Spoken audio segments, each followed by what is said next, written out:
Tatay, bakit po itong napili niyong trabaho? Ang magtinda ng tinuhog na sampagita. Samantalang malakas din naman po ang kinikita niyo bilang isang albularyo na nagpapaanak ng mga buntis. Bakit naman sa dinami-dami ng itatanong mo tungkol pa sa trabaho kong naisip mong itanong? Nagtataka lang po talaga ako, tatay. Sadya po bang bisyo na ninyo ang mga bulaklak ng sampagita? Magmula po kasi nang magkaisip ako ito na pong ginagawa ko sa araw-araw. Ang magtuhog ng mga bulaklak. Bakit? 15 taong gulang ka na, hindi ba? Sa tingin mo, anak, bakit ko ba ginagawa ito? Ang tatay naman akong nagtatanong. Parang kay nanay lang. Panay ang iwas siya kapag nagtatanong na ako tungkol sa kanya. Bakit nga ba, tay? Ang bulaklak kasi ng sampagita maraming kahusayan pagdating sa pagiging albularyo ko. Kaya kasi nitong itaboy ang mga aswang gamit ang mabangong amoy nito. Tungkol naman sa nanay mo, wag mo na siyang hanapin pa. Wala na siya. Aswang? May aswang po sa lugar natin? Ang dami mo namang tanong, Leonora. Magtuhog na nga lang ng mga bulaklak dyan at ilako mo na sa mga babaeng buntis. Lalong-lalo na sa mga babaeng malapit ng mga anak. Minadali na lang ni Leonora ang pagtutuhog sa hawak niyang sampagita. Sapat naman ang kinikita nito sa pang-araw-araw nilang pangangailangang mag-ama. Sumama ka sa akin, Leonora. Pupunta tayo sa bahay ng ninang Milagring mo. Gabi na. Abutin yung kasama kita para mapalagay ang loob ko. Dadalhin ko po ba itong mga tinuhog kong sampagita? Para habang nasa bahay po tayo ni Ninang Milagring, hindi po ako maiinip maghintay. Sige na. Tumayo ka na dyan at hinihintay na tayo ni paring Caleb. Madilim na ang paligid ng lumabas ang mag-ama para magtungo sa bahay ni Aling Milagring. Habang naglalakad ay biglang naisipan ni Leonora na magtanong sa ama. Tay, bakit po madalas kong nakikita dala po ninyo ang hawak niyong tirador na nayari sa sanga ng katawan ng sampagita? Ganon din po ang kwintas na inyong suot. Ano po bang nasa loob ng telang pula na nasa palawit ng inyong kwintas? Tsaka na lamang natin pag-usapan, Leonora. Para kasing kakaibang simoy ng hangin sa paligid Nagtataasan din ang mga balahibo ko sa katawan. Nagliliwanag ang aking kwintas sa mga oras na ito. Wala naman po akong nakikitang liwanag, tatay Maliban po sa aking mga naririnig na parang magagaan na yabag ng paa na sumusunod po sa atin. Kaya nga, kung pwede huwag ka muna magtatanong. Hindi ko naririnig ng malinaw kung saan nanggagaling ang ingay. Ang simpleng yabag ay nauwi sa parang kaluskos na nagkukutkot. Ganon din ang tunog ng matitigas na kuko na gumagapang sa kahoy o katawan ng puno. Tay, natatakot po ako. Para po kasi may sumusunod po sa atin. Saka, nagtatayuan na rin po ang mga balahibo ko sa katawan. Ang tahimik po kasi ng gabi. Huwag ka na nga maingay. Pati ako natatakot sa iyo Talagang susundan tayo ng mga aswang kasi may mga anak na naman. Kaya hawakan mo mabuti ang basket ang puno ng bulaklak ng sampagita. Nakakatulong yan para maitaboy ang mga aswang. Tatay naman Kayo na po kaya ang magdala na itong mga bulaklak. Para po kasi may sumusunod talaga sa atin. Dahil nagkataong tinutubok din niya ang daan papunta sa iyong ninang Milagring. Naamoy niya ang mabangong amoy ng sanggol na malapit na mailuwal sa mundong ito. Kailangan natin maunahan ng nilalang na yun sa pagpunta sa kinaroroonan ng ating pasyente. Isasaboy natin ang mga bulaklak na yan sa palibot ng bahay ng ninang mo. Tay, uwi na lang po tayo. Parang batang kumapit si Leonora sa braso ng kanyang ama habang sumusulyap sa likurang bahagi ng kanilang dinaraanan. Masukal yun at kita lang ang paligid sa konting sakop ng liwanag mula sa hawak nilang gasera. Saglit silang napahinto. Ngunit sa hindi inaasahang pagkakataon bigla na lamang nakaramdam ng pananakit ang tiyan ng dalagita. Tatay, masakit po ang tiyan ko. Abay, anong kinain mo? At sumakit bigla ang tiyan mo? Hindi ko rin po alam, tay. Aray ko! Masakit po talaga, tatay. Saglit. Doon tayo sa pulo ng santol. Diyos ko namang bata ka. Ngayon pa talaga sumakit ang tiyan mo. Masakit na masakit po, tay. parang humihilab. Baka naman niloloko mo lang ako para umuwi na tayo. Kawawa naman ang ninang mo. Wala yung ibang mahihinga ng tulong. Nilagyan lang ni Mang Dante ng konting langisang palad. Inihipan ito para bigyan ng init bago idinampi ang kamay ng ama sa masakit na bahagi ng tiyan ni Leonora. Saka lang din guminhawa kanyang pakiramdam. Bakit po, Tay? Bigla kayo napalingon sa madilim na bahagi ng kakahuyan. Parang pinapangamuyan ka ng aswang para pigilan ako magpunta sa bahay ng ninang mo. Ang tatay naman, palagay niyo po sa akin, buntis? Madalas din pong sumasakit ang tiyan ko kapag natatakot. Ewan, baka naman nadudumi ka lang. Tara na nga, tumayo ka na dyan at nang makaalis na tayo sa lugar na ito. Kasi po, Tay, ang sakit na naman! Agad na namilipit sa panalakit ng tiyan si Leonora. Kasabay ng paglamig at pagbaho ng simoy ng hangin. Amoy nabubulok na patay na may pagkamasangsanga. Napaunat ang tayo si Mang Dante at inilinga ang paningin sa paligid. Kasabay ng pagbunot ito ng tirador na nakasukbit sa baywanga. Nag-aalalang napatago siya sa likod ng kanyang ama. Maya-maya pa ay biglang nagsalita ito at itinutok ang tirador sa madilim na bahagi ng kakahuyan sa unahan ng kanilang kinatatayuan.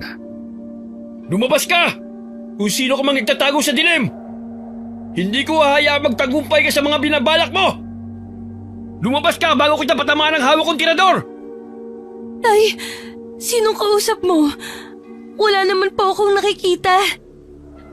Maghintay ka lang, anak. Makikita mo rin ang mga nilalang na nagtatago sa dilim. Panay ang silip ni Leonora sa tinuturo ng tirador sa bahagi na madilim. Bigla ay may lumitaw na isang babaeng may nakakatakot na itsura.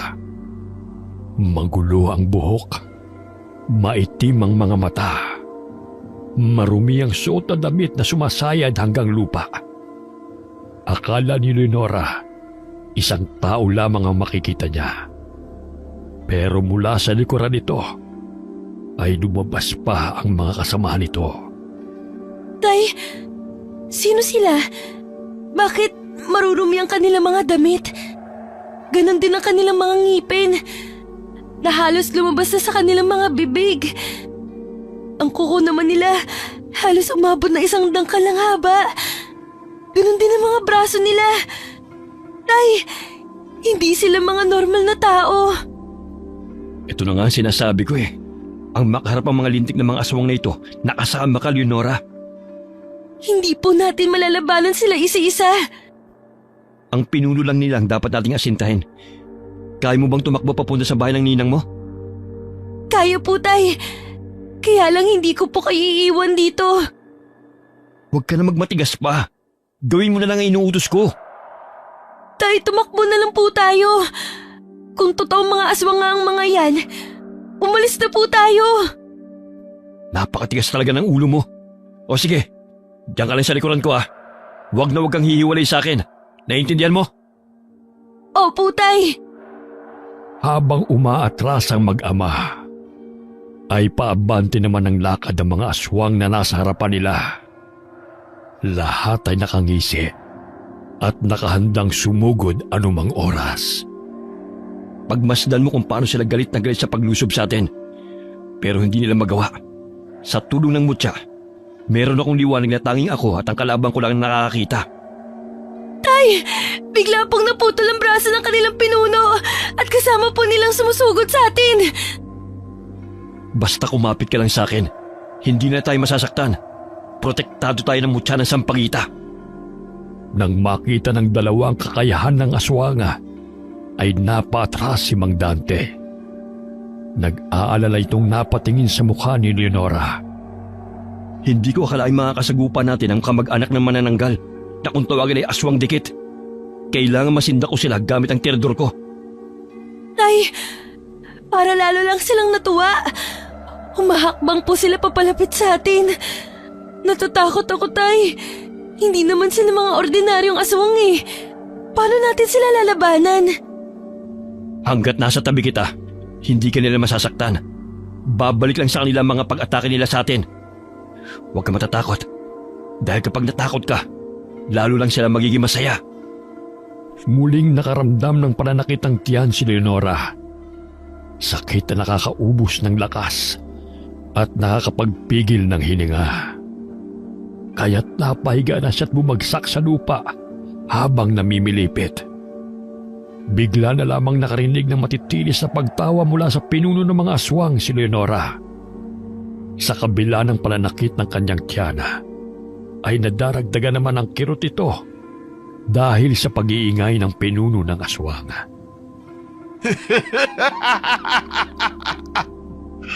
Wala ka na magagawa pa, Dante. Kunti ang isuko mo sa amin ng mutya ng sampagita. Sa akin yan, hindi sa'yo.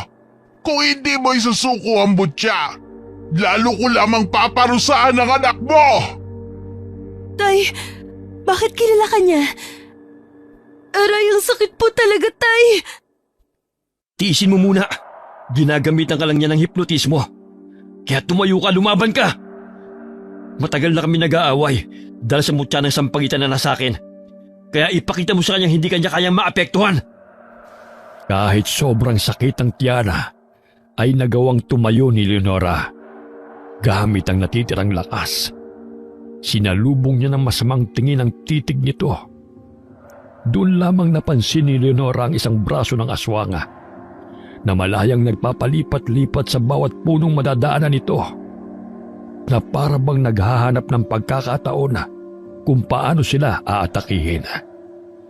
Muling binalingan ni Mang Dante ang pinuno ng mga aswanga at hindi inintindi ang namimilipit na si Leonora. Sa akin nakatakda ang mutya at sa anak ko. Wala nang iba. Hindi bagay sa mga katulad mong halimaw ang gumamit ng mutyang ito.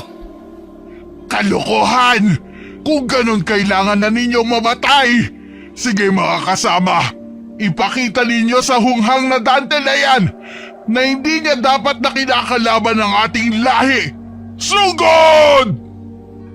Halos mapaunat sa pagkakahiga sa lupa si Leonora nang mabilis na tinakbo ng mga aswang ang nakapagitan sa kanila.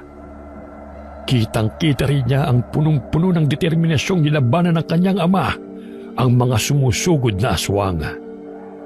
Ang nakapagtataka, sa tuwing mapapalapit sila sa katawan ni Mang Dante, ay para silang unti-unting nanghihina at bumabagsak sa lupa. Sasabayan pa ng pagluhod ng ama para saksakin ito sa dibdib gamit ang itak. Tay, para po silang hindi nauubos. Pati ang kanilang mga braso na napakabilis gumapang papunta sa kanilang kinaroroonan. Pero dahil sa mutya, hindi sila makakalapit sa atin. Talasan mo lang ang mga mata mo. Dahil may kakayahan ng mga puto nilang mga braso na lumundag sa lupa. Kaya't mag-iingat ka. Ang mabuti pa, ikaw nang gumamit ng itak ko. Ako na lang sa tirador. Tay, natatakot po ako. Baka di ko po kayanin. Mas lalong natakot si Leonora nang pirasang iabot sa kanya ni Mang Dante ang hawak nitong itak na may mga bahid pa ng dugo. Bukod sa malapot na ang likidong yun, ay ubod pa ng baho. Sige anak, iwas-iwas mo sa ereng hawak mong itak. Para kung sakaling may umatake sa yung mga puto na braso nila, matataga mo ka agad. Tay, parang nasusuka po sila sa amoy ng mabangong bulaklak ng sampagita. Ha? Bakit kaya? Nagsusuka sila ng malapot na puting laway. Sa palagay ko pagkakataon na nating labanan sila ng harapan. Huwag kang matakot sa kanila anak. Ito talaga nakatakda para sa'yo. Ang lipunin ng lahat ng masasamang elemento. Bigla na lamang inatake si Mang Dante ng putol na braso sa katawan nito. Mabuti na lamang at nagawa nitong madampot ang nilalang na yun. Ibinagsak ng ama niya ang putol na braso. Sinabayan yun ni Leonora ng pagsaksak sa gitnang palad nito. Tay, ano na pong gagawin ko sa mga putol na brasong to? Para lang din sila mga manananggal. Para hindi makabalik sa kanilang mga katawan. Lagyan ng asin ang pinagputulan. Pero wala po akong dalang asin, Tay. Subukan ko po ang dala nating bulaklak ng sampagita. Baka po umepekto. Kasi napansin ko po na hindi nila gusto ang mabangong amoy nito. Para namang nabubuhayan ng loob si Mang Dante na tumulong pa sa paglalagay sa dulo ng braso ng aswang. Hinintay ni Leonora ang reaksyon at epekto ng ginawa nila sa aswang. Nagulat ang dalawa sa biglang pagsisigaw ng may katawan na nagmamayari ng putol na braso. Baka sa mukha ng nilalang ang nadaramang sakit. Kaya masayang nagkatinginan ng mag-ama dahil nagtagumpay sila sa una nilang pagsusuri. Magaling! Napansin mo kaagad ang kahinaan nila. Namatay at hindi na gumagalaw ang putol na braso. Sa tingin ko matatakot na silang sumugod. Anong ginawa ninyo? Pagbabayaran ninyo ang kalapastanganan sa mga kalahi ko! Sige mga kasama! Patayin ang lalaking yan! Tay, ngayon mo gamitin ang tirador. Ako na po sa bruhang to. Mag-iingat ka, anak. Huwag na huwag kang pakakagat sa kanila. Kanya-kanyang sugod at nagpasirko-sirko sa ere si Leonora. Ito ang isa sa mga kakayahan ng dalaga. Dahil naturuan siya ng kanyang ama kung paano makipaglaban sa mga nilalang ng kadiliman. Pinagtatataga ni Leonora ang mga kalaban. Lahat ng pag-atake ng mga putol na braso ay nagagawa niyang iwasan. Pumagsak sa lupa ang mga kalaban ng mag-ama. Butil-butil din ang pawis nila dahil sa tindi ng kanilang mga sagupaan. Tay, ayos lang ba kayo dyan? Wala ba kayong sugat? Wala, anak. Maliban sa pagod at hingal. Dahil medyo tumatanda na rin. Kumusta ang tiyan mo? Masakit pa rin ba? Aba, at nagkumustahan pa kayo? Pareho naman kayong mamamatay. Ano pang hinihintay ninyo?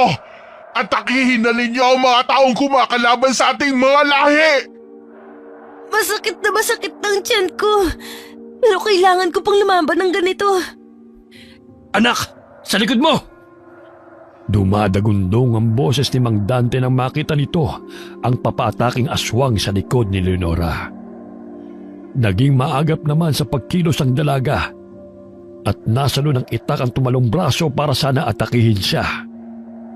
Bumagsak yun sa lupa habang nagkakakawag pa.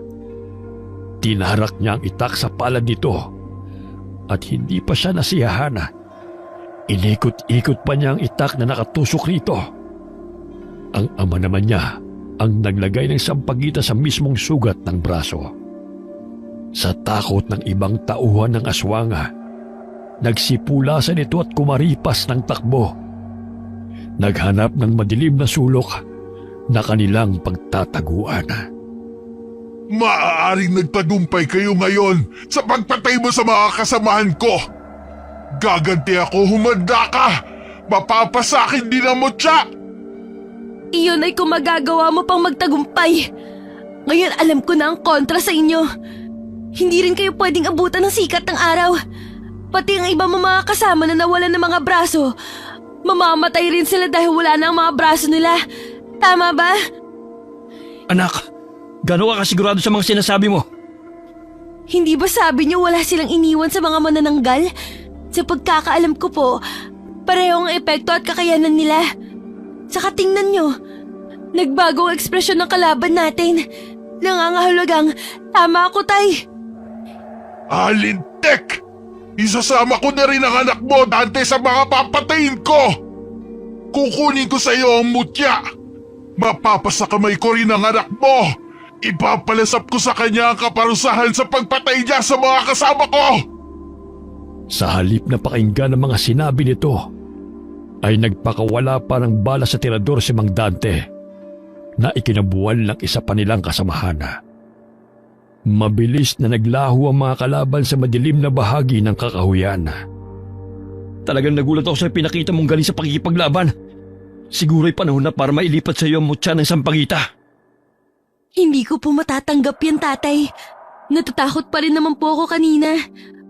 Lalo na nang makita ko po kung gaano kalakas ang ating mga kalaban. Maaaring nakaligtas tayo ngayon. Para po sa susunod. Ang mabuti pa, puntahan na natin ang ninang mo. At doon na lang natin pag-usapan ang tungkol sa mga nangyari ngayon. Sige po, isang buntisan naman ang ating nailigtas ngayong gabi. Ang sarap po pala sa pakiramdam na may natutulungan tayong mga tao. Lalo nang tumulong ng hindi nila alam at walang hinihintay na kapalit. Manatili ka lang na mabuting tao. Talagang ikaw ang nakatakdang magmana nito, anak. Nagtataka man at nalulungkot, ay muli na lang dinampot ni Leonora ang mga natapong bulaklak at inilagay yun sa basket. Ipinagpatuloy nila ang paglalakad habang naghahari ang katahimikan sa kanilang dalawa ng kanyang ama. Hanggang humantong sila sa maliit na kubo na gawa sa kawayan at pawid. Sa pintuan pa lang ay naghihintay na sa kanilang nag-aabang na si Mang Caleb. Baka sa mukha nito ang pagkataranta at pagmamadali nang makita sila. Pasensya na pare, medyo nataglan kami. Nagka-problema sa aming dinaraanan eh. Tay, dito na lang po ako sa labas habang nagtutuhog ng natira nating sampagita. Basta huwag kang lalayo ha, at gabi na. Hawak ang basket na may lamang bulaklak ng sambagita ay sa labas na labang nagpaiwan si Leonora. Nag-aalala kasi siya na baka maulit ang mga nangyari kanina. Habang abala sa kanyang ginagawang pagtutuhog sa sampagita, ay napatingin siya sa madilim na bahagi ng kakahuyan. Napansin niya ang matandang lalaking may tungkod. Malaki ang suot na damit. Mahaba rin ang balbas at bigote nito. Maputi rin ang kilay at buhok. Papalapit yun sa kubong kinaroroonan niya. Kaya't napatayo siya at agad kinausap ang matanda. Saan po kayo pupunta? Mainig! Dyan ang bahay ko. Dito ako nakitira dati. Nabalita ako mga anak ng aking anak eh. Sino ka ba? Akala ko po kasi kung sino. Bakit po kasi naglalakad kayo mag-isa ay galing pa sa dilim? Itong batang ito wala namang masama kung gabi ako maglakad. Pabisan-bisan dinadalaw ko ang aking anak. Lalo na ngayong malapit na niyang maisilang ang aking apo. Kapag kasi matanda ka na, maiintindihan mo ako kung bakit kailangan sa gabi ako naglalakad. Iya po gabi kayo lumalabas dahil sa init o baka naman po... Baka aswangin ako? Hindi na ako mag-iinteresang aswangin. Bukod sa kulubot na ang aking balat, wala na silang masisipsip na dugo sa katawan ko. Paano? Siguro naman pwede na akong pumasok sa bahay ko. Para namang napapahayang napangiti si Leonora sa matanda. Saka lang umalis sa pagkakaharang sa pintuan ng dalaga. Ngunit nang matapat sa kanya ang matanda, ay tinignan siya nito ng masama. Ang tinging makahulugan na kababakasan ng takot at pag-aalala. Bakit po? May naamoy akong kakaiba sa'yo. Sa iyong pagkatao. Po, wala naman amoy ang kilikili ko. Bagong ligo naman po ako. Sa katunayan kasing bango ko po ang sampagita. Hindi amoy ng tao ang tinutukoy ko, kundi amoy ng panganib na nararamdaman ko sa presensya mo. Nakakatakot. Isang enerhiya bumabalot sa pagkatao mo. Kung hindi ako nagkakamali, ikaw na ang anak ni Dante. Paano po ninyo nakilala ang aking ama? Sinasabi ko na nga ba't tama ako Ikaw na pala ang anak niya. Dalagan at nasa hustong gulang na. Ang batang karugtong ng aking mutyang ipinagkulob sa iyong ama. Mukhang nagtagumpay siya sa pagpapalaki sa iyo. Po, hindi ko po kayo naiintindihan. Nasaan bang ama mo? Nasa loob po, Lo. Ano pong ibig niyo sabihin sa mga sinabi niyo? Dumiretso lang ng pasok sa loob ng bahay ang matanda. Gulat man na may halong pagtataka sa isip ni Leonora, ay wala na siyang nakuhang tugon sa matanda.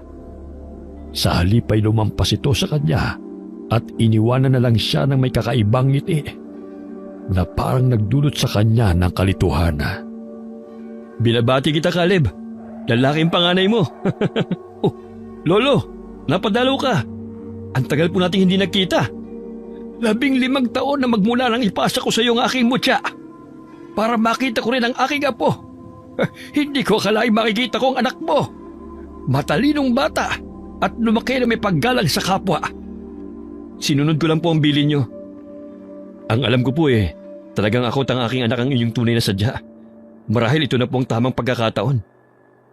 Ano pong pagkakataon, tatay? May sinasabi po sa akin si Lolo. Ano po ba yun? Sa halip na sumagot sa tanong ni Leonora, ay ibinaling ni Mang Dante ang atensyon sa ibang direksyon.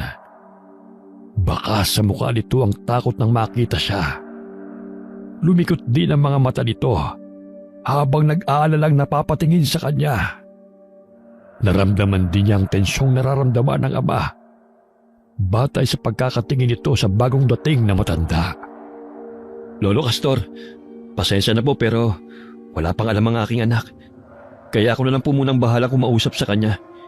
Pero katulad ng mga ibinili niyo sa akin noon, tinuruan ko po siya kung paano lumaban sa mga aswang.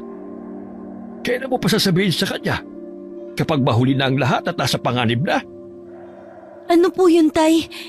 Hindi ko po kayo naiintindihan sa mga pinag-uusapan niyo. Sa ako lang ipapaliwanag sa iyo, anak. Ang mabuti pa, lumabas ka muna at may pag-uusapan lang kami ni Lolo Castor mo. Sige na, makinig ka sa iyong ama. Mas makakabuting wag mo na lang sigurong malaman kung anong pinag-uusapan namin. Usapang matanda ito eh. Pinipilit bang intindihin ni Leonora ang kakaibang ikinikilos at pinag-uusapan ng dalawa, ay nagkasa na lamang siya sa isang tabi. Malungkot na masama ang loob na pinagmasdan na lamang niya ang kumikislap na bituin sa kalangitan. Namagitan ng katahimikan hanggang sa maririnig na lang ay ang iyak ng sanggol. Maya-maya pa'y nakarinig na si Leonora ng mga yabag na papalabas. Napatayo siya nang makitang kasama ni Mang Dante si Lolo Castor, papalabas sa kubo ng kanyang ninang Milagring. Uuwi na po ba tayo, Tatay? Oo, anak. Isasama natin si Lolo Castor sa pag-uwi. Kailangan niya kasi makita ang mga talim nating sampagita. Tayo na. Doon na lamang tayo mag-usap sa bahay ninyo, Leonora. Wala nang nagawa si Leonora kundi ang sumunod na lamang sa dalawa na nagpatiuna ng maglakad patungo sa kanilang bahay. Pasado 11:00 na yun ng gabi. Malamig din ang simoy ng hangin. Tanging ang liwanag lang na nagmumula sa maliit nilang gasera ang siyang nagsilbi nilang ilaw sa kanilang nilalakaran. Habang walang gustong magsalita, na patuloy na pinapakiramdaman ng paligid. Pagdating nila sa kanilang bahay, ay agad na nilapitan ng dalawa ang nag-iisang halaman ng sampagitang nakatayo sa gilid ng pinto. Kung titignan ay punong-puno ng mga nakabukadkad na bulaklak at kumpul-kumpul na buko nito. Kahit anong mangyari, ay huwag na huwag ninyong hahayaang mamatay ang puno ng sampagita dahil ito lamang ang nagbibigay kontrol para maiwasang maamoy ng mga aswang ang mga buntis sa baryong ito. Paano naman po nangyari yun, Lolo? Tsaka marami pong mga bulaklak ang halaman. Indikasyong malusog po ito na sagana lang sa pataba. Ibang ibig sabihin, anak, ng ipinahatid ng maraming bulaklak na iyong nakikita. Maraming bulaklak, maraming kalaban na nagsisimula ng mabuo para bawiin ang mutya na nasa akin. At mabuti pa'y pumasok muna tayo sa loob bago tayo mag-usap. Bago pumasok ay gumuhit muna ng bilog ang matanda sa labas ng kanilang kubo. Nagtataka ba na ay hindi na lang nagtanong si Leonora. Pagpasok nila sa loob ay isinara ni Mang Dante ang pinto. Saka naupo paharap sa lamesa. Unang nagsalita si Lolo Castor na hinintay lang na makaupo siya sa tabi ng kanyang ama. Kanina lang po ay nakasagupa namin si Shakira. Nakapagtataka ang kakaibang lakas na ipinakita nila sa amin. Hanggang ngayon ay hindi ko pa rin alam kung ano may tatawag sa mga aswang na aming nakalaban kanina. Anong lakas ba ang tinutukoy mo? Ang aswang na iyong nakalaban ay nabibilang sa pangkat ng mga manananggal, kagaya ng madalas mong itawag sa kanila. Pero sa baryong ito, madalas ang tawag sa nila ay aswang dikit dahil sa napuputo nilang braso para atakihin ang kanilang mga biktima, lalong-lalo na ang mga sanggol. Paano po sila nabuo, Lolo? Hindi po ba't kung titignan para naman silang ordinaryong mga tao? Bakit mga sanggol ang kanilang kinakain? May mga paniniwala kasi na si Shakira ay minsan na rin nawala ng anak. Ang gusto nito ay wala ng batang iiyak sa lugar na ito. Kaya kung napapansin ninyo, dinudukot na nila ang mga anak sa tiyan ng mga ina nito. Pero wala pa rin kasiguraduhan sa totoong dahilan. Basta lang sila lumitaw sa baryo na ito. Parang sa nangyari din po kay Corazon, ang sinaunang aswang. Ang pagkakaiba lang po ng mga aswang dikit, takot sila sa amoy ng sampagita. Bakit po, Lolo? Nalimutan namin magdala ng asin. Mabuti na lang at naisipan ni Leonora na gamitin ang bulaklak ng sampagita sa putol na braso ng aswang. Para silang napapaso at nawawalan ng lakas. Kung ganun tama nga ang aking hinala, gusto nilang kunin ang mutya para sila na ang maghari sa lugar na ito. Ngunit kung ang mutyang ito ay hawak na nakatakdang magmamayari nito, ay mahihirapan silang kunin ito. Sino po bang nakatakdang magmay-ari nakay tatay na po? Panahon na, Dante, para ibigay sa iyong anak ang mutya bago pa siya maging iba sa lahat. Alam mo kung anong tinutukoy ko. Darating ang araw na malalaman niya ang kakayahan niyang yon. Ngunit kung palalakihin mo siyang mabuting tao at nangangalaga ng mutya, ang nakatakdang kapalaran niya ay magbabago. Lo, hindi ko po nauunawaan ang mga sinasabi niyo. Tsaka, bakit po ko? Hindi po ba si tatay ang tagapag-alaga ng mutya? Ako lang ang pansamantalang nag-alaga habang wala ka pa sa tamang edad sa nakatakdang taon para ilipat sa iyong kwintas. Bago mawala nito ng bisa sa akin, hindi ito pwedeng angkinin ng kahit na sino, lalo na ng mga aswang na nakalaban natin. Hindi titigil ang mga aswang na makuha ang mutya. Kaya kailangan tanggapin mo na ito. At ngayon ang tamang oras. Bago pa tuluyang magparami ang mga aswang at wala nagbatang maririnig na umiyak sa baryong ito. Kaya po ba desperado na silang kunin ng mutya dahil ito lamang ang makakapagpigil sa kanila? Oo, ang pinakadelikado sa lahat ay ang pinuno nilang si Sakira. Mas malawak na ang saklaw ng kanilang kakayahan at kapangyarihan sa tulong ng lumalakas silang hukbo laban sa mga tao. Kung nakasagupan niyo sila, ito'y sinubok na kayo kung hanggang saan niyo mapapalabas ang kapangyarihan ng mutya. Kapag hindi mo kagad na ilipat ang mutya sa pangangalaga ng tunay na may-ari, makakaranas siya ng matinding pananakit ng tiyan hanggang sa mamatay si Leonora. Kapag nangyari yun, mawawala ng saysay ang mutya. Kaya po pala nananakit ang aking tiyan dahil hindi pa naililipat sa akin ng mutya. Pero bakit po ako? At anong connection ko? Matagal bago nakasagot si Lolo Castor sa tanong ni Leonora. Kitang-kita rin niya ang makahulugang tinginan ni na Lolo Castor at Mang Dante. Alam ko sa una nang mahirap tanggapin ang bisa ng mutya. Subalit may tungkulin kang dapat tuparin kapag nagpumilit ka at umayaw ka sa magpili sa iyo ng mutya. Habang buhay kang parurusahan sa pananakit ng iyong tiyan. Naku, ayoko po tay. Lolo, natatakot ako humarap sa mga aswang. Mas matakot ka sa maaari nilang gawin sa baryong ito. Habang naririto ako, isuot mo na ang kwintas bago pa mawala ang bisa ng bilog na hugis sa labas ng kubong ito. Sa ganitong paraan, hindi malalaman ng mga aswang na naisalin mo na ang mutya kay Leonora. Ayoko po talaga, Lolo.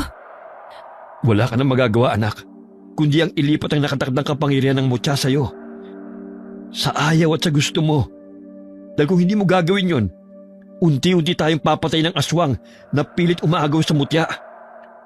Magkakaroon ka rin ng pambihirang lakas, talas ng pandinig, panlasa sa mga pagkain at higit sa lahat, iba yung lupit sa pagkipaglaban, gamit ang itak na pag-aari ng aking lolo noon. Panandali ang tumigil sa pagsasalita si Lolo Castor habang napapatingin sa dingding na para bang lumalampas ang tingin nito at nakikita ang mga nangyayari sa labas. Napatayo naman si Leonora habang nagtatakang napapatingin sa kanyang ama. Nang tumayo si Lolo Castor, ay muling namilipit sa sakit ng tiyan si Leonora. Sa sobrang sakit ay nabuwal siya sa kinatatayuan at bumagsak sa lupa. Walang kasing sakit na parang pinupulit ang kanyang balat sa tiyan. Kaya naman, natataranta namang hinubad ni Mang Dante ang suot nitong kwintas, saka ipinasuot sa leeg niya. Bagay na hindi na nga siya nakatanggi. Parang nagdahilan ng sakit at nawala ang kirot. Pumalit ay pakiramdam ng paggapang ng malamig na hangin sa kanyang buong katawan, diretso sa batok. Uminit ang kwintas at nakita niya kung paano ito lumiwanag. May mga kalaban sa labas. Hinihintay na rin nila ang paglabas natin sa loob ng bahay na ito. Kumuha rin kayo na maaari nating magamit para lumabas sa kanila. Mas mabisa pa rin ang asin at bawang laban sa aswang. Ngayong nasa iyo na ang mutya, magiging maayos lang iyong pakiramdam. Tumayo ka na dyan at harapin mo ang mga aswang. Sindakin mo sila gamit ang iyong mutya. Gumaan din po ang aking pakiramdam na parang nawala ang mga pananakit ng aking tiyan. Ngunit nakakaramdam pa rin ako ng takot, Lolo. Paano kung magtagumpay sila at mabawi ang mutya? Bakas din sa mukha ni Mang Dante ang pag-aalala para sa anak.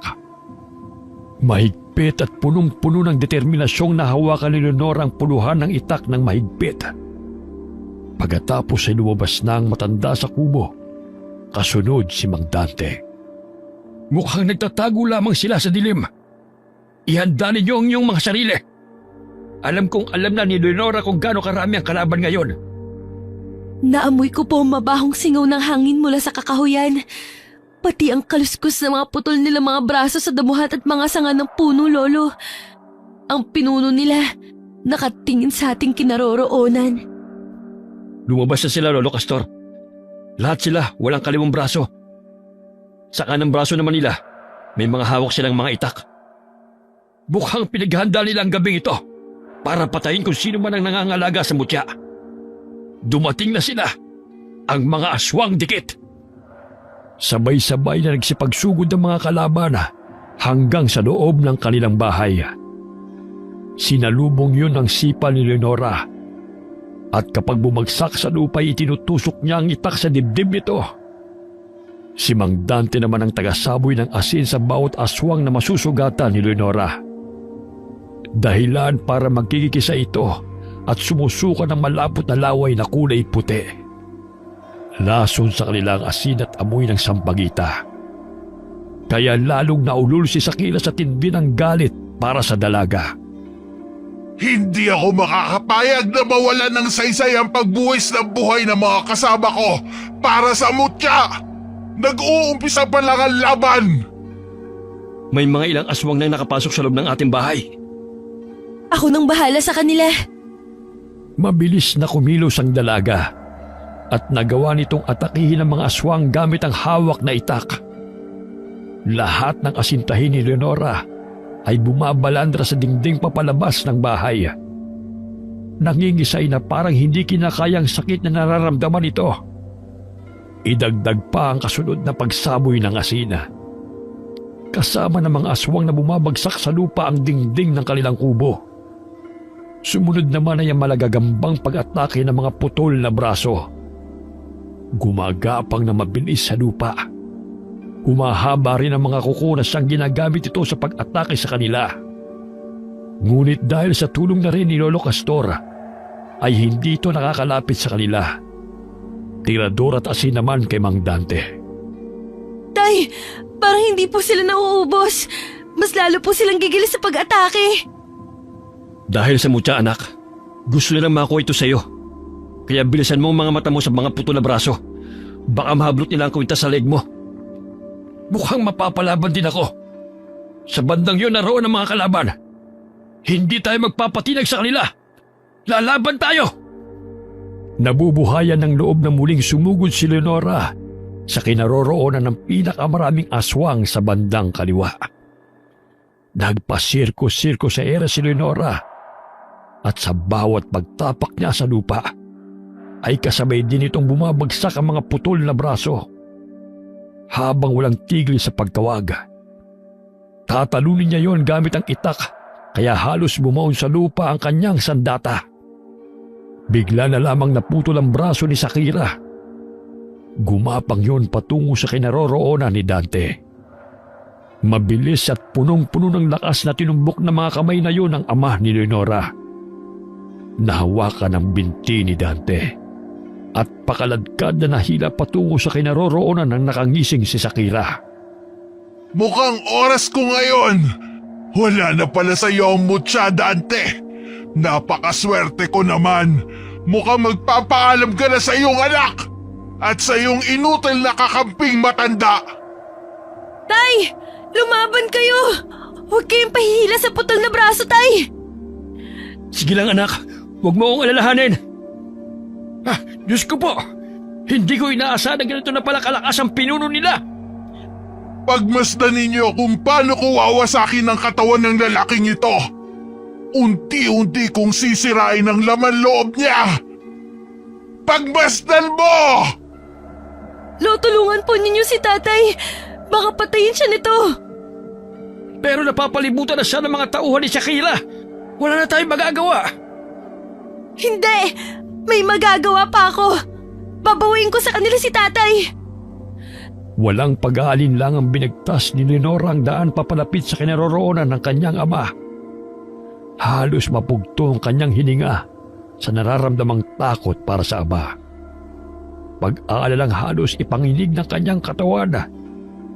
Nakipaglaban si Lenora sa mga aswanga gamit ang sariling kamao at itak. Pero hindi iniinda ng mga aswang ang kanyang suntok. Sa halip ay nasusugatan din siya ng mga hawak nitong itak, maging sa matutulis nilang kuko. Nawala siya sa atensyon dahil kay Mang Dante na hawak na ng pinuno ng mga aswanga. Tinakbo niya yun. Halos hawiin niya ng itak ang mga aswanga.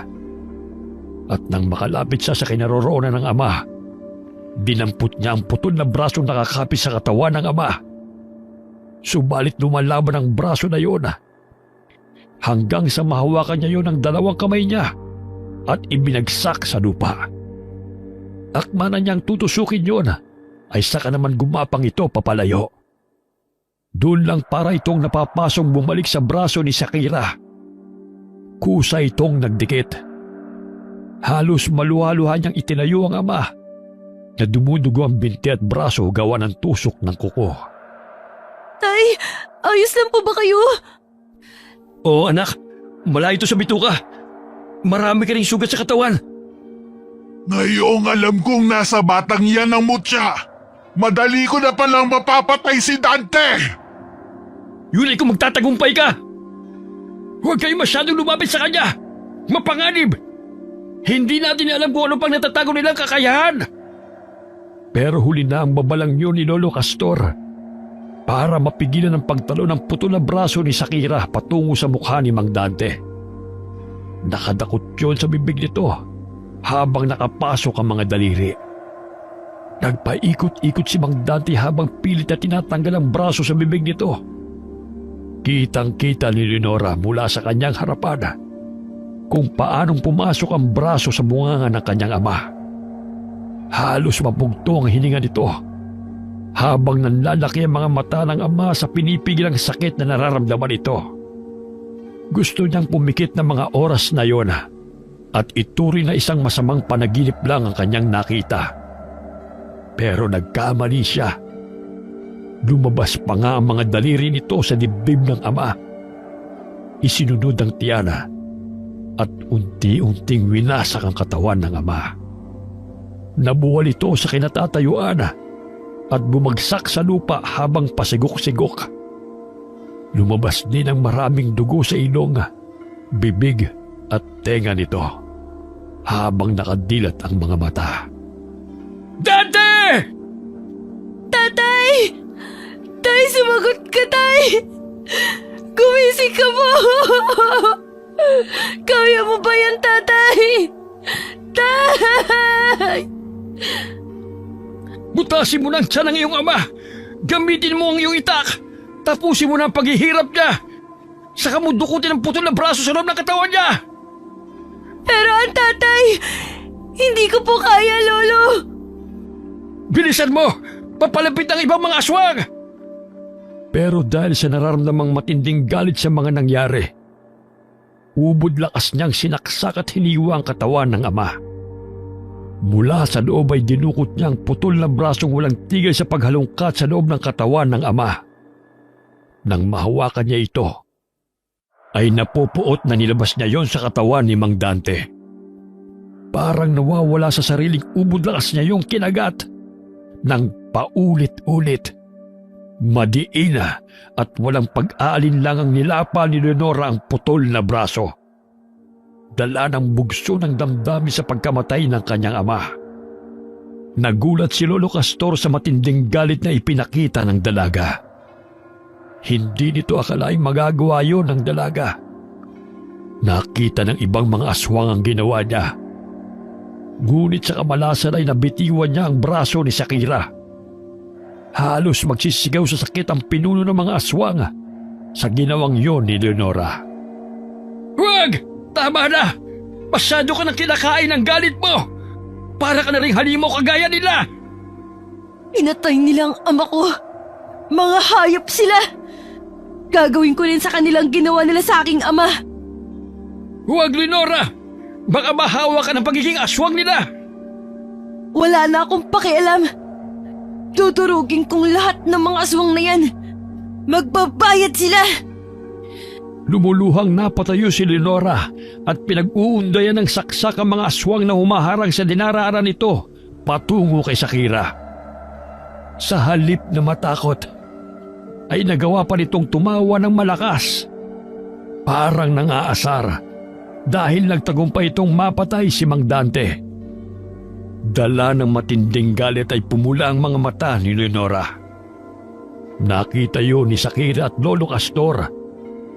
Sa sobrang pagkabigla at takot na hindi inaasahang makikita sa dalaga, kumaripas ng takbo ang mga aswang. Ganon din ang nanlalaki mga mata ni Shakira. At napatras ito na parang biglang nakakita ng mabangis na hayop. Hindi kinaya ng katawan ng dalaga ang pagdadalamhati nito sa nangyari sa ama. Kaya nawalan ito ng malay. Hanggang sa naiwang nakatayo ay ang matandang si Lolo Castor. Nang magising si Leonora, ay nakita niya si Lolo Castor na nagdidikdik ng mga dahon ng sampagita na siyang itinatapal sa kanyang tiyan, noo at mga braso. Nagtatakang napabangon siya at naupo sa kanyang higaang katre. Ngunit nang malala ang mga nangyari kagabi, ay muling nakaramdam ng bigat sa loob ang dalaga. "Mabuti na't gising ka na." Ang tatay po, nasaan siya? Gusto ko po siyang makita. "Nasa kanyang silid. Hinintay kitang magising bago ko ilibing ang iyong ama. Kahit bumaba pa tayo sa bayan, ay walang maniniwalang aswang ang may gawa niyan sa kanya. Lalo na kung putol na braso pa." Ano pong nangyari sa akin, Lolo? Patay na ba talaga ang aking ama? Ikinalulungkot ko, Leonora. Pero talagang wala na si Dante.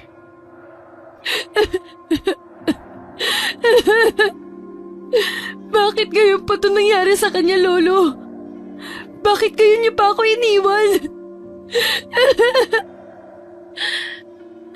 Nagulat din ako sa bilis ng mga pangyayari. Ang lahat ng mga nangyari kagabi ay yun ang unang beses na silayan ko ang galit ng isang may-ari ng mutya. Hindi ko alam kung saan mo hinugot ang iyong lakas nang tinangka mong lapain ang putol na braso ng aswang. Ngunit delikadong ginawa mo.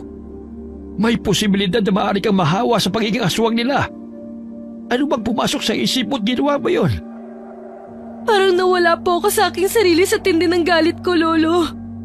Kitang-kita kong paghihirap ng aking ama. Sa harapan ko mismo nalagatan siya ng hininga. Buong buhay ko siya lang ang nakasama ko. Ngayon, wala na siya. Paano na po ako? Naririto pa naman ako. Napamahal na sa akin ang iyong ama. Magmula nang mapunta siya sa akin nung siya'y binata pa. Talagang natakot lamang ako kagabi sa pagbabagong kulay ng iyong mga mata. Kahit ang mga aswang natakot din ang makita ang itsura mo. Ano po itsura, Lolo? Basta ang alam ko po ng gabing yun, parang may puwersang lumukob sa akin. Biglang lumiit ang tingin ko sa mga kalaban. Wala akong ibang naisip na mga oras na yun, kundi ang ubusan silang lahat. Nasuot din po ito ni tatay, pero hindi naman po ganito ang epekto sa kanya. Dahil ikaw talaga ang pinili ng mutya. At ngayong nalagasan ang mga kasama ng pinuno ng aswang na si Shakira, hindi malabong mangyari ang gumanti ang mga yon at magpalakas pa ng mga hukbo. O di kayo pumatay ng mas maraming buntis. Ano na pong gagawin natin, Lolo? Kailangan na nating umalis dito. Hindi na tayo ligtas sa lugar na ito. Halika, silipin mo na ang iyong ama. Magpaalam ka na sa kanya. Iiwan po ba natin si tatay dito? Oo. Dito niya gustong humimlay sa sandaling bawian na siya ng buhay. Naisip ko pa lang po na iiwan siya dito. Hindi ko na po maiwasan ng hindi malungkot. Ang simpleng hikbi ay nauwi sa paghagulgol ng iyak. Maya-maya pa ay naisipan niyang bumaba sa katre at pinuntahan sa kabilang silid ng kanyang namatay na ama. Sa pinto pa lamang ay muling pumatak na ang kanyang mga luha sa mata. Pagkakita sa kanyang ama na natatakluban ng puting kumot, niyakap niyang nakahigang ama. Mahigpit na mahigpit. Sa buong buhay niya, ito na ang palagi niyang kasama. At ngayon nakahiga na ito sa katre. Hindi gumagalaw. Walang boses. At hindi na niya makakausap kahit na kailan. Binalot ng pagsisisi ang buong pagkatao niya. Sa mga panahong hindi niya nasabi sa ama kung gaano niya ito kamahal. Tay! Bakit niyo ako iniwan?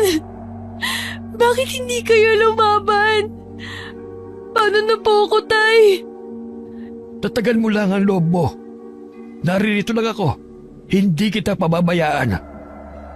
Lolo, parang hindi ko po kayang mawala si tatay. Ang sakit po. Ang sakit mawalan ng ama. Wala na nga ang aking ina. Tapos ngayon pati ang aking ama. Kakayanin mo. Magpakatatag ka. Ngayon mo dapat lakasan ang iyong loob. Dahil mag-isa ka na lamang sa buhay. Sumama ka sa akin. Ako na ang tatayong pamilya mo. Bakit naman po ako sasama sa inyo, Lolo? Hindi niyo ako totoong apo. Dahil sa mutya, Leonora. Dahil ikaw ang may suot ng mutya. Bakit, Lolo? Anong kaugnayan ng mutya sa inyo? Dahil sa mutyang to, namatay ang aking ama. Dahil sa akin nagsimula ang mutya ng sampagita. Tungkulin ko ang pangalaga ng kaligtasan ng may suot ng mutya. Bukod doon, ibinilin ka rin sa akin ng iyong ama na kung sakali may mangyaring masama sa kanya, ay kunin kita. Para bang naramdaman niya na may mangyayaring masama sa kanya, ikaw pa rin ang inisip niya hanggang sa huli. Hindi ko sasayangin ang sakripisyo ng tatay sa mutya at sa akin. Bibigyan ko po ng hustisya ang nangyari sa kanya. Kaya lang baka po maulit ang nagawa ko. Dahil sa sobrang galit ko, nawala ako sa aking sarili. Napapabuntong hininga na lang si Lolo Castor habang nakatingin sa umiiyak na si Leonora. Sa isip nito, ay hindi rin ito mapalagay sa sinabi ng dalaga. Hinayaan ng matandang magdalamhati si Leonora hanggang sa matapos na ito sa kaiiyak. Pinagtulungan ng dalawa ang paghuhukay sa lupa para mailibing ang katawan ni Mang Dante. Halos madilim na ang sulok ng paligid nang matapos sila sa kanilang mga ginagawa. Tay, patawad kung kailangan ko pong lisanin ang lugar na to. Dala ang pinakamamahal niyong puno ng sampagita. Maging inyong tirador at titak, iingatan ko po to. Bilang alaala sa mga panahon na kasama ko pa kayo. Patawarin niyo po ako kung wala akong nagawa para iligtas kayo. Paalam na, Dante. Asahan mong poprotektahan ko iyong anak sa abot ng aking makakaya. Salamat, Lo. Tara na po. Bagsak ang balikat na nilisa ng dalawa ang lugar na yon. Dala ang mga gamit ng ama. Sa tulong ng liwanag na nagmumula sa lumang gaserang hawak ni Leonora, binagtas nila ang kalayuan ng bahay ng matanda. Sa madilim at masukal na kagubatan, ay walang anumang panganib ang nararamdaman ng dalaga ng gabing yun. Maliban sa ingay ng kuliglig at mga ibong panggabi. Habang sa kalagitnaan ng kanilang paglalakad, ay binasag ni Leonora ang katahimikan sa paligid. Lolo! Malayo pa ba ang ating lalakarin? Kanina pa po tayo naglalakad. Pero hindi ko pa rin nakikita ang bahay na sinasabi nyo. Saan ba ang kubo nyo? Hindi naman kubo ang bahay ko kundi isang kuweba. Malapit na tayo. Oh, natatanaw ko na nga ang pinto Iyon po bang bakod-bakod na napabalutan ng nakalawit na mga damong ligaw? Sigurado po kayo? Diyan tayo titira? Oh, bakit ayaw mo ba? Mas ligtas tayo sa mababangis na hayop sa ating paligid na maaaring sumalakay sa atin. Magugulat ka kapag nakita mo rin ang loob ng aking munting bahay. Bilisan mo at mukhang nagugutom ka na rin. Panay na ang tulog ng iyong sikmura Kagabi pa nga po kasi ako hindi kumakain. Paano ba naman sumalakay na ang mga aswang dikit? Napapangiti na lang si Lolo Castor sa mga nasabi ni Leonora. Masaya ito na nakukuha na ring umiti ng dalaga matapos sa mga nangyari kagabi. Nang matapat sila sa pinto ng kuweba, hinawi ng matandang ilang mga damong ligaw na nakalawit sa daraanan nila. Pagpasok nila sa loob, ay namangha naman si Leonora sa kanyang mga nakita. Aba, napakadami itak naman ito, Lolo. Maging ang mga palaso, tirador at sibat. Lahat po nakasabit sa dingding ng kuweba. Mukhang luma na po ngunit mapapakinabangan pa. Batsaga kong inalagaan ang mga sandatang pagmamayari ng unang tagapag-alaga ng mutya. Yun ay ang aking ama. Sa ngayon, ikaw na ang gagamit ng mga sandatang yan. Pero bago yon, magpahinga ka na muna. Malayo rin ang ating nilakad. Alam kong napagod ka sa pag-ahon sa bundok. Para naman pong pupunta ako ng gera nito, Lolo. Kung sakaling gamitin ko ito lahat. Hindi lamang basta gera, kundi matinding sagupaan sa pagitan niyo ni Shakira. Alam kong dinamdam rin niya ang sugat na nilikha mo sa braso niya. Maaari nagpapagaling ito, o di kaya'y nagpaplano na naman ng pagsugod sa iyo. Subalit, mahihirapan silang hanapin ang lugar na ito. Bakit dito po, Lolo? Pwede namang sa bahay ni Ninang Melagring kayo tumira. Para ano? Para madamay sila sa tungkuling nakaatag sa balikat ko? Isa pa, punong-puno ang lugar na ito sa patibong at lambat na pwede kong magamit sa gumagapang na putol na braso ng mga aswag. Kaya ko na pong lumaban sa kanila. Kung sa bagay, pagkatapos kong makita ang nangyari kagabi, masasabi kong mahihirapan silang talunin ka. Pakiramdam ko may naitatago ka pang lakas sa iyong katawan. Mahusay ang pagsasanay na ibinigay sa iyo ni Dante. Ngunit naroon pa rin ang bigat ng enerhiyang nararamdaman ko sa iyo. Bakit po parang nag-aalala kayo, Lolo? Kung alam naman po ninyong may laban ako sa mga pinuno ng mga aswang dikit, may dapat po ba akong ipag-alala? Dahil ito sa nararamdaman kong bigat ng enerhiyang nanggagaling sa pagkatao mo. Hindi ko rin maipaliwanag kung bakit ganito ang epekto mo sa akin. Basta ang alam ko, tiwala akong maayos kang napalaki ni Dante. Ito po ba yung nasabi niyo sa akin noong una tayong nagkita at hindi na nasagot pa ni tatay? Sige na, magpahinga ka na muna. At ako na may magluluto ng hapunan natin. Paano po pala tong halaman ng sampagita? Saan ko po siya pwedeng ilagay? Diyan na lang po sa labas, nang nasisikatan ng araw, para hindi malantat masira.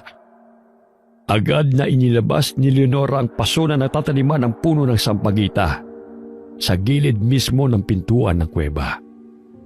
Habang inilalagay niya yun sa lupa, nahulog siya sa malalim na pag-iisip. Tinawag lang siya ng matanda, kaya't bumalik siya sa loob ng kuweba. Habang tahimik niyang pinagmasdan ang ginagawang pagluluto ng matanda. Nakakapanibagong nasa ibang bahay na siya. Malayo sa ingay ang loob ng tirahan na yari sa bato. Inihain naman ng matanda ang niluto nitong mga kabuti na lalong nagpatindi sa nararamdamang gutom ng dalaga. Sa kalagitnaan ng kanilang pagsubo, ay nakarinig sila ng mga ingay sa labas. Boses ng isang lalaking humihingi ng saklolo.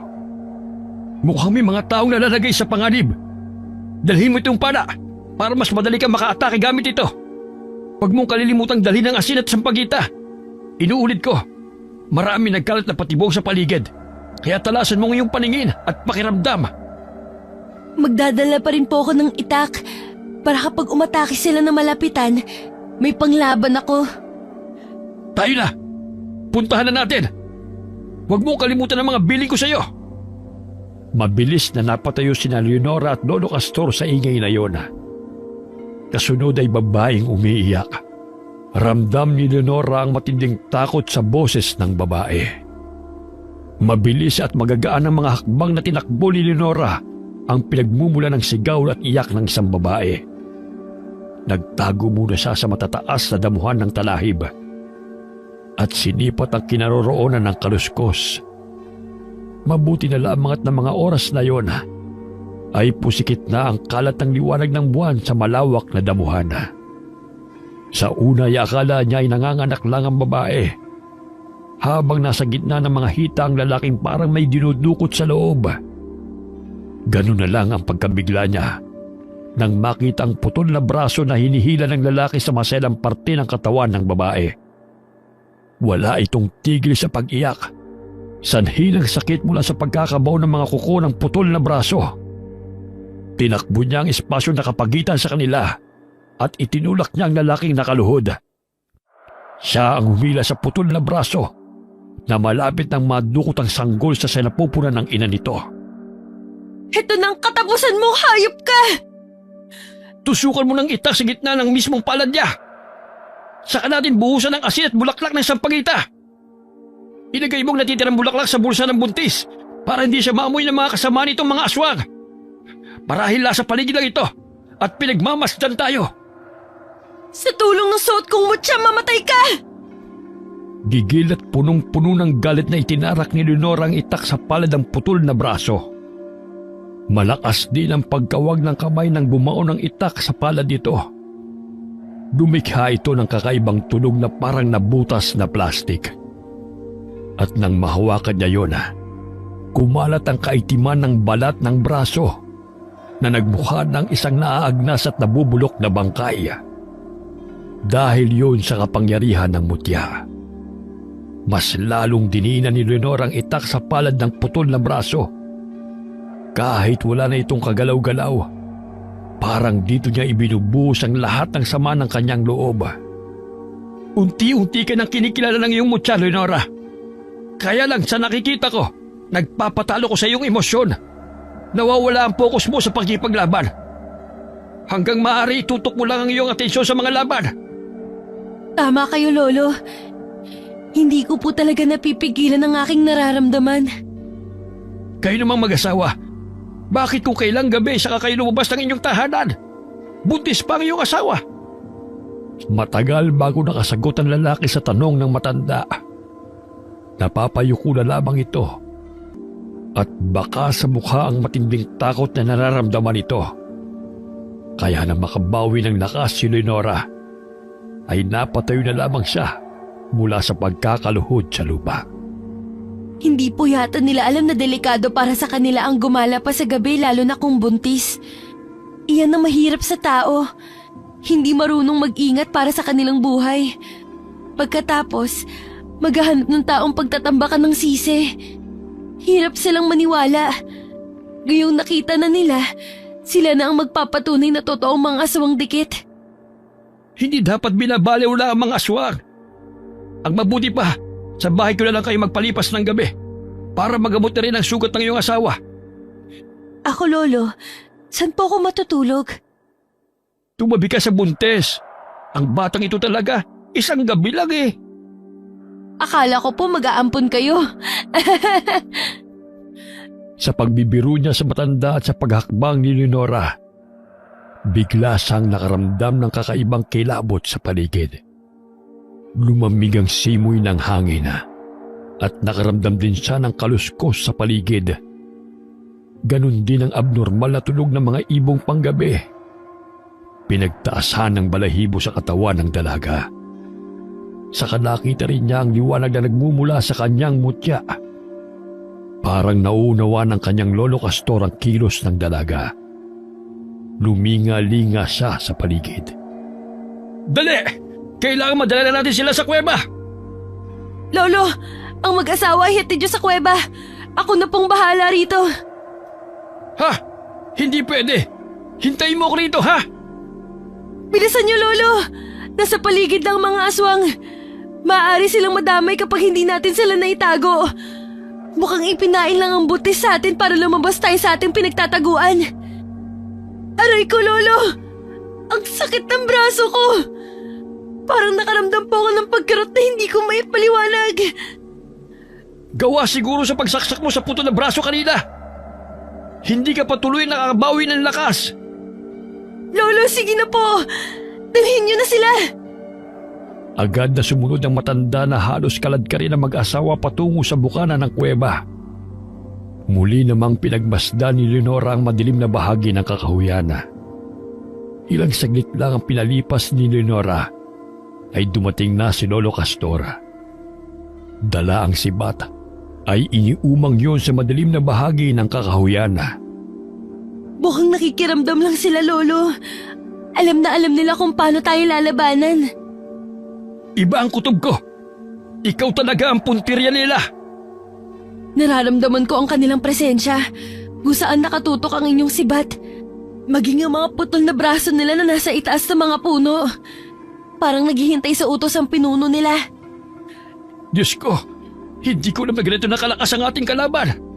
Parang pinaghanda nila kung paano makukuha ang mutya. Mula sa kakahuyan ay may dalawang babayang biglang lumitaw mula sa dilim. Hindi tulad ng una. Higit na mas mabalasik ang itsura nito. Nakalabas sa mga pangil at mapupula ang mga mata. Humihingal na para nagtitimpi ng galit na animoy nasasabik ng sumugod sa kanila. Buo na rin ang pasya ni Leonora. Uubusin niya ang mga aswang na gumagambala sa katahimikan ng lugar na yon. Sumunod na nagpakita ang dalawang lalaki. Kasama ng iba pang mga nagsilabasa na rin sa mga pinagtataguan. May mga dala rin silang sandata at nakahandang sumugod sa kanila. Itinaas ni Leonora ang hawak na itak. Kung ganon, palaban pala ang bubot na tagapagmana. Kung gusto ninyo pang mabuhay, ibigay mo sa akin ang mutya at nangangako akong hindi ko na kayo papatayin. Wala kang karapatan sa mutya. Isa kang halimaw na hindi nararapat pagkalooban ng kapangyarihan ng mutya. Mukhang gusto mo na ring mamatay, tanda. Tingnan ko nga kung hanggang saan naaabot ang tapang ninyo. Sige, ilabas ninyo ang aking pasalubong na munting pandesal sa dalawang ito. Binalot ng takot at pagkalito ang nakahandang si Leonora. Nang mula sa likurang bahagi ni Shakira, ay inilabas nito ang nakagapos na mag-asawang Milagring at Caleb. May mga busa ng bibig nito habang nagpupumigla sa pagkakahawak ng dalawang aswang. Mga hayop kayo! Pakawalan niyo ang anak ko! Madali lang naman akong kausap. Pwede pa naman kayong mamili. Ang mutya o buhay ng iyong anak. Lolo, ibigay na natin to. Nanganganib ang buhay ni Ninang at Ninong. Maging ang inyong apo ay hawak nila. Hindi! Sa palagay mo ba, tutupad sila sa usapan? Papatayin niya rin tayo. Wala na tayong magagawa kundi ang lumaban. Mas mahalaga po ba sa inyong mutya kesa sa buhay ng inyong anak at apo? Mas lalong binalot ng pag-aalala ang puso ni Leonora nang mapansin niya ang pangingilid ng luha sa mga mata ng matanda. Hindi rin ito alam kung anong uunahin sa dalawa, lalo na't walang kasiguraduhan ng mga pangako ng isang halimaw. Lalaban tayo! Maiintindihan ng aking anak kung bakit ito gagawin! Lolo, tumango po si Ninang. Ang ibig sabihin, payag siya sa magiging desisyon ko. Sa kabila ng ipinakitang tapang ng matanda para lumaban, buo ng desisyon ni Leonora na iligtas ang anak ni Lolo Castor. Humanda ang dalawa sa pag-atake sa mga aswang. Bago pa man makasugod ang mga kalaban, ay bumubulagta na ito sa damuhan. dahil nasasalo na ito ng itak ni Leonora. Patungo siya sa kinaroroonan ng mag-asawa. Kitang-kita niyang lumalaban din ang kanyang ninong Caleb para sa buhay ng pamilya nito. Kita mo na! Huwag ninyong mamalitin ang lakas ng bagong tagapag-alaga ng mutya! Ang akala ba ninyo ay basta na lamang ninyo ako masisindak? Nagkakamali kayo! May hawak akong alas! Wala kang magagawa sa lakas ng aming kakampi! Sige, Leonora! Ubusin mo ang lahi nila! Nangibabaw ang mga sigaw at palahaw ng iyak ng mga aswanga habang pinagtatataga ni Leonora ang mga kalaban. Nagawa niyang mailigtas ang mag-asawa at nakuha ang mga anak nito. Nangibabaw ang iyak ng sanggol na nagpagalit ng mabuti kay Shakira. Sinalubong nito ng itak ang dalaga, ngunit nagawa rin niyang maiwasan ito. Siya namang nagbigay dahilan para masugatan ito sa binti. Lalo itong naulul sa galit at pinakawalan ng dalawang braso nito. Gumapang sa lupa ang kaliwa at ang kanan naman ay sa mga puno. Palundag-lundag na pilit hinihiklas ang suot niyang kwintas. Kasabay ng pag-atake ng kamay sa katawan ni Leonora, bumaon ang kuko sa katawan niya hanggang bumagsak siya sa lupa. Aray ko! Ang tiyan ko, Lolo, sumasakit na naman! Masakit na masakit! Kita mo na! Wala pa lang binatbat ang bagong nagmamay-ari ng mutya! Ilang sugat pa lang dumadaing na! Ngayong hawak ko ng mutya, ano pa ang magiging silbi ninyo sa akin? Lumaban ka, Apo! Tiisin mo ang sakit! Bawiin mo ang mutya sa kanya! Ikaw naman, Milagrig! Paiyakin mo ang anak mo para manghina sila at hindi makalapit kay Leonora! Hindi ko kaya, Lolo! Pasakit po ng pasakit, Lo! Aray! Namimilipit man sa sakit, ay pilit na gumapang si Leonora sa damuhan. May epekto rin sa kanyang tenga ang iyak ng sanggol. Ngayong hindi na niya suot ang mutya, para na siyang nauupos na kandila. Ganyan nga! Gumapang ka sa lupa! Huwag ka munang magsaya! Hindi pa tapos ang laban! Bumangon ka, Leonora! Lumaban ka!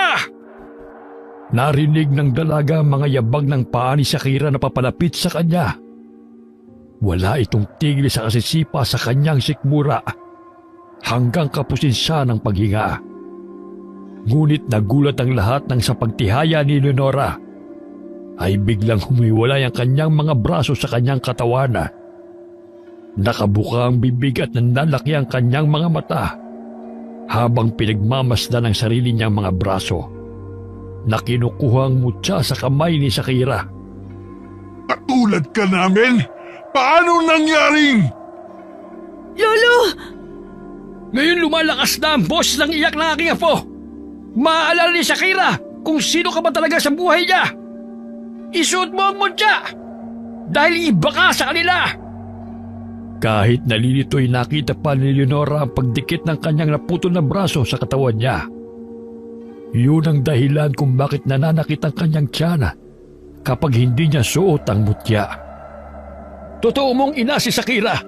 Siya mismo nang iwan sa iyo. Dahil alam nitong mawawala siya sa kanyang sarili kapag nakasama ka niya. Pero ngayon, hindi na siya ang iyong ina. Ang gusto na lamang niya ay ang mutya. Bakit ngayon yun ang sinabi? Dahil hindi mo na siya magagawang labanan. Papatayin ka niya. Lalo na ngayong alam na niyang ikaw ang anak niya. Wala silang emosyong magmahal. Sinamantala ng kalaban ng kahinaang yun ni Leonora.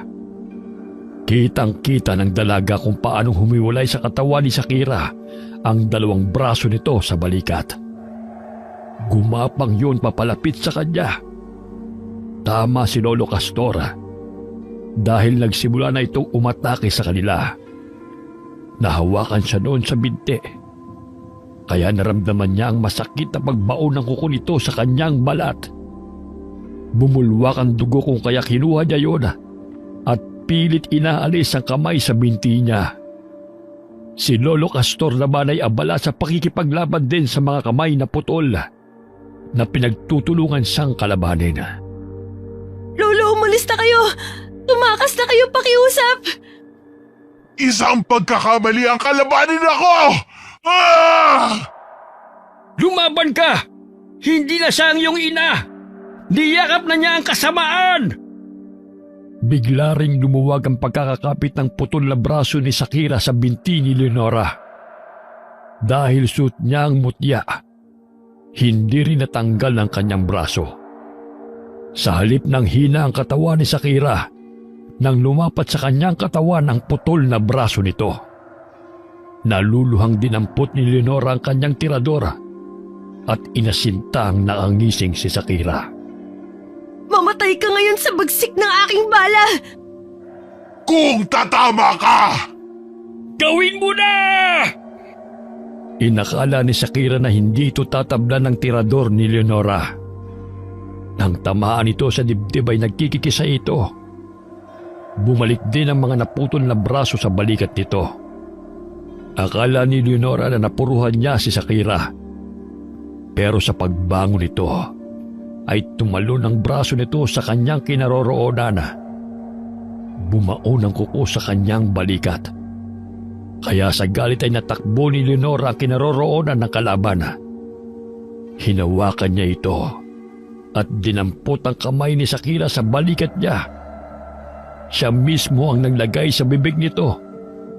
At dahil suot niya ang mutya, nang hina si Shakira at hindi kagad nakalaban. Lumaban ka ngayon ng patas! Matitikman mo kung gaano kasakit ang ginawa mo sa aking ama! Kung gaano mo siya pinahirapan! Kahit ikaw pa ang aking ina! Huli na! Marami na ang napatay ko! Akin ang butya! Huwag kang didikit sa kanya! Dahil sa babala ni Lolo Castor, ay lumayo ng kaunti si Leonora sa kalaban. Baka makuha niya ang mutya sa leeg mo! Mapapatay ka niya! Kaya huwag ka magpapadala sa pang-aasar niya! Pumatay na siya, Lolo, ng inosenteng sanggol. Nararapat lang na maramdaman niya kung paano siya lapain ang sarili niyang braso. Sunod-sunod na sinugod ni Leonora ang mga kalaban habang unti-unting pumapasok ang putol na braso sa bibig ni Shakira. Bawat tamaan naman ng itak ng dalaga ay bumabagsak sa damuhan at namamatay. Nagkikikisa iyon at may bumubulang likido na lumalabas sa mga bibig nito. Ganon din ang asin at mga bulaklak ng sampagitang isinaboy ng matanda sa mga aswang. Tadtad din ang sugat ang katawan ng dalaga nang bumagsak sa lupa. Hindi niyo ako mapapatay! Huli na para dyan! Sa mga oras na to, nasa loob na ng katawan mo ang sarili mong mga braso. Para silang malambot na bagay na kaya magkasya sa loob ng bibig ng tao. At sa loob sa kanila hahalong kayo ng lamang loob mo. Hindi!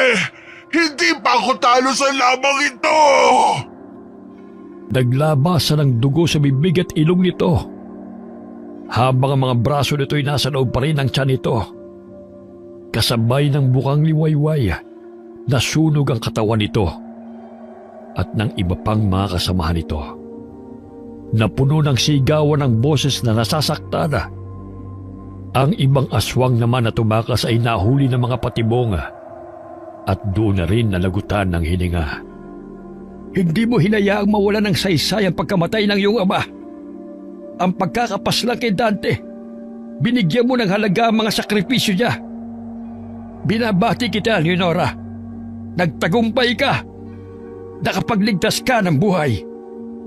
Ngunit siya pa rin ang aking ina, Lolo. Bakit nagkaganito ang pamilya ko? Ang totoo, kaya hinayaan ni Dante na mamatay siya sa kamay ni Shakira ay dahil umaasa pa rin itong babalik sa dati ang asawa. Kaya lamang tuluyan ang nakalimot si Shakira. Habang nasa iyo ang mutya, hinding-hindi ka matutulad sa kanya. Ito po bang ibig niyo sabihin sa bigat ng presensya ko sa inyo? Dahil may dugo akong aswang? Pinalaki kang mabuting tao, Leonora. At yun ang bagay na ginawa ng iyong ama para hindi ka matulad sa iyong ina. Nang tuluyang kumalat ang liwanag sa paligid dahil sa pagsikat ng araw, nagkalat din ang mga abo sa damuhan mula sa katawan ng mga aswang. Saka lumabas ang dalawang pamilya sa kanilang mga pinagtataguan. Nasaksihan nila ang kabayanihang yun ng dalaga gamit ang mutya ng sampagita. Ilang araw ang nakalipas. Bumalik na uli sila sa normal na buhay. Totoong wala nang tatalo sa taong may busilak na puso. Sige na, Lenora. Magtuhog ko na ulit ang mga bulaklak ng sampagita. Nakakaumay naman tong gawin, Lolo. Wakas.